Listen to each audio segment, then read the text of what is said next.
The ballroom shimmered under the weight of crystal chandeliers and soft, classical music. Polished marble floors stretched in all directions, dotted with figures draped in tuxedos and gowns, laughter tinkling like champagne in fluted glasses. It was the annual Langford Foundation Gala, an exclusive gathering for the city's elite, where status was whispered through wardrobe, eye contact, and the table you sat at. A black woman stood near the edge of the room, poised and composed, in a floor-length emerald silk gown that hugged her frame with effortless grace.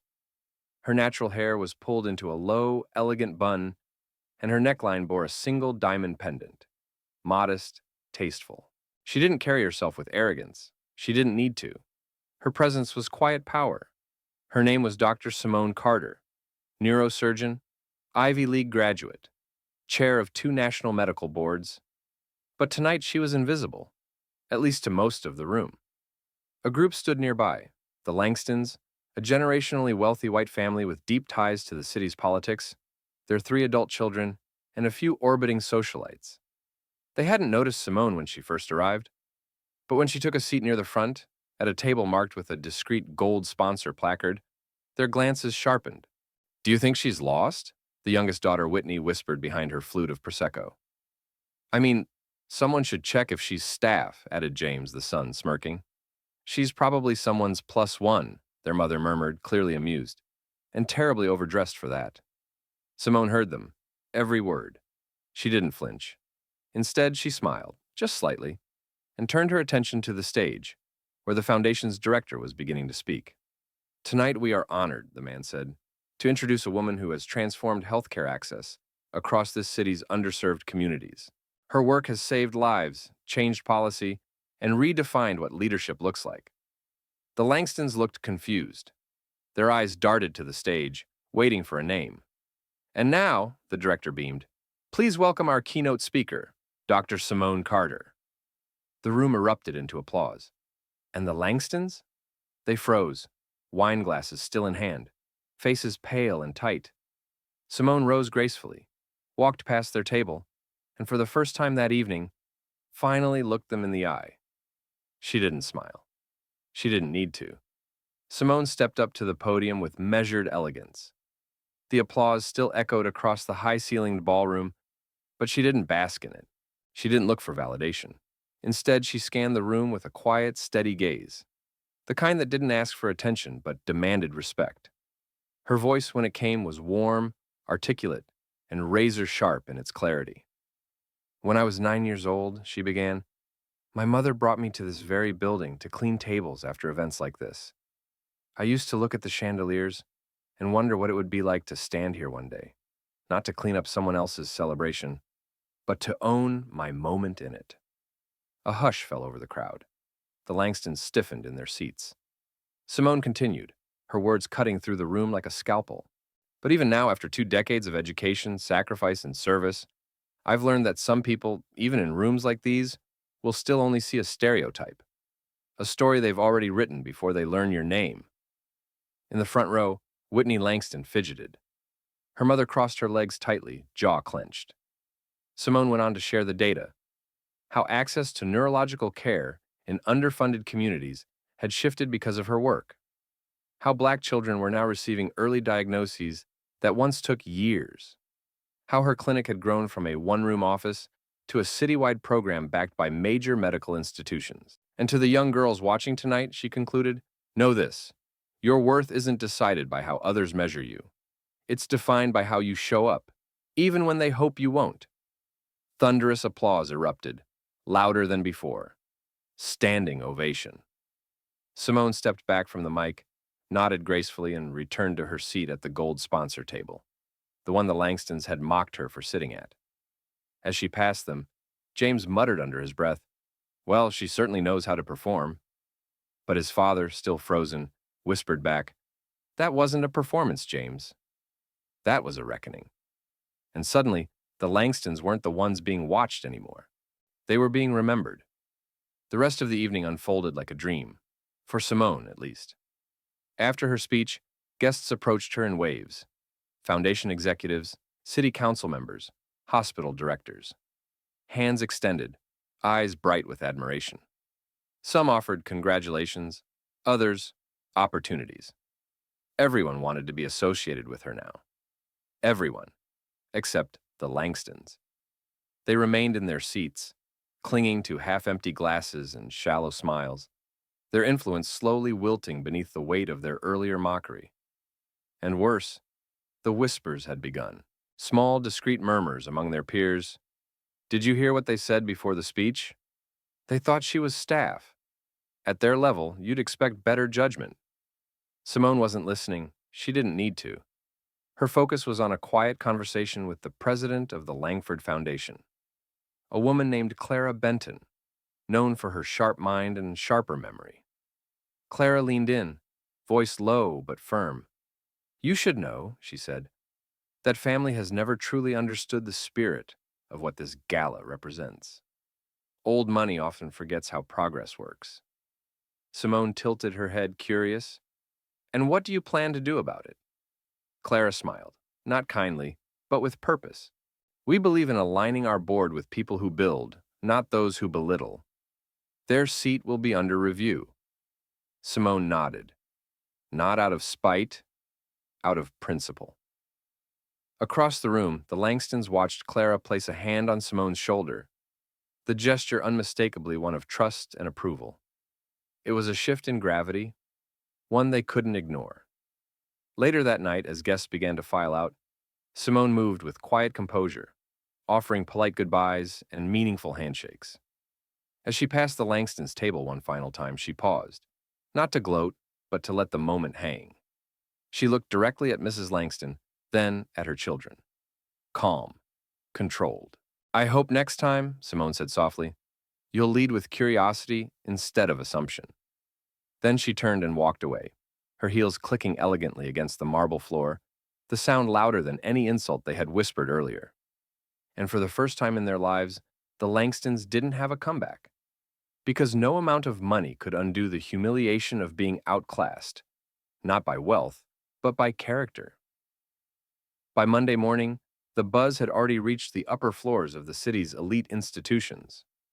Simone's speech had gone viral, not because it was filmed, but because the room had carried her words like gospel. Snippets of her remarks were quoted in boardrooms, shared in social posts by CEOs, and whispered among high-powered donors with a mix of awe and discomfort. At the Langston estate, silence clung to the walls like fog. No one dared to mention the gala. Not during breakfast, not in passing. But the tension was thick, especially when an email arrived from the Langford Foundation. Effective immediately, the board will be undergoing a strategic review of its member alignment and conduct standards. All legacy appointments will be reevaluated. It didn't mention their name. It didn't need to. Whitney slammed her laptop shut, her perfectly manicured nails trembling slightly. They're coming after us. No, James muttered, pacing the living room. They're making room for her. Their father, Richard Langston, stood by the fireplace, silent. His face was pale, eyes fixed on nothing in particular. For a man who built his identity around influence and old-world charm, this was new territory, being irrelevant. Meanwhile, Simone was already on her way to a private breakfast with 3 healthcare executives. She didn't speak of the Langstons. She didn't need to. Her attention was on expansion, the opening of a second neurological center in the city's south side, a project she'd been quietly developing for months. After the meeting, Clara Benton met her for tea. I hope you know, she said, what you did at the gala shifted more than just a room. I didn't set out to shift anything, Simone replied, just to be seen. Clara smiled. And you were. But more importantly, they were seen too, for exactly who they are.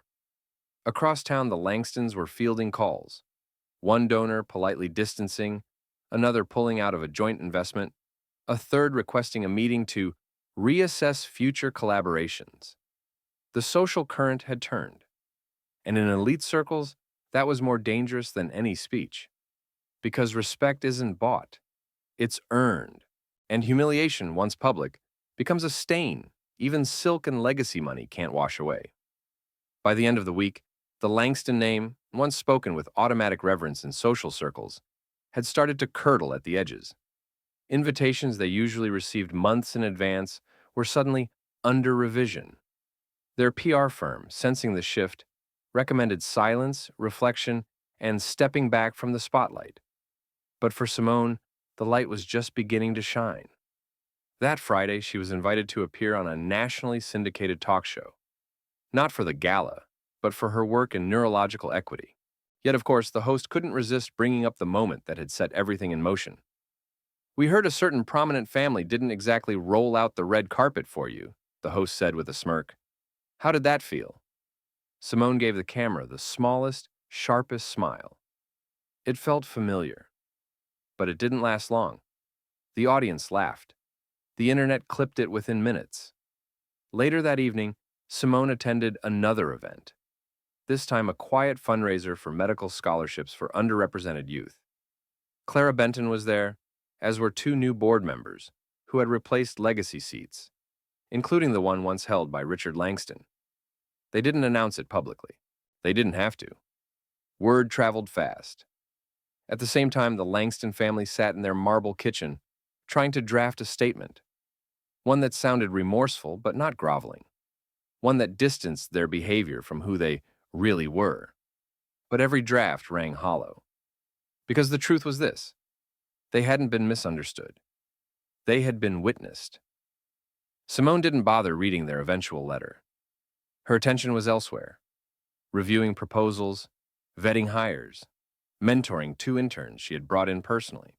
One of them, a quiet but brilliant black girl from the very neighborhood Simone once grew up in, watched her with wide eyes as they walked through the clinic's new wing. "You ever get tired of proving people wrong?" she asked. Simone looked at her and smiled. "I stopped doing that a long time ago. Now I just prove myself right." And in that moment, it was clear. What the Langstons saw as revenge was simply excellence doing what it always does: rise. A few days later, the Langstons made their first public appearance since the gala, at a mid-tier charity auction in the suburbs, far from the city lights and far from the scrutiny of the people who once welcomed them with open arms. The room was filled with polite smiles, but the energy had shifted. Conversations paused when they entered. Heads turned, not out of admiration, but recognition. There go the ones who mocked the keynote speaker. They smiled, they mingled, but something had cracked. Meanwhile, Simone was being honored across town at a private dinner hosted by the mayor, the kind of gathering where city policy meets vision, and where Simone's name was now being floated for a civic leadership role. Not symbolic, not honorary, real power. She didn't boast. She didn't gloat. Instead, she asked questions about infrastructure gaps, funding pipelines for healthcare in underserved zones, and access to early diagnostics for rural communities. Everyone at the table listened, because now, no one dared to assume she didn't belong. That night, as the Langstons returned home, they found a letter waiting on their doorstep, not malicious, but formal. It was from the executive committee of a prestigious art museum, where Mrs. Langston held a board seat. They were restructuring. She was welcome to reapply in the future. She knew exactly what it meant.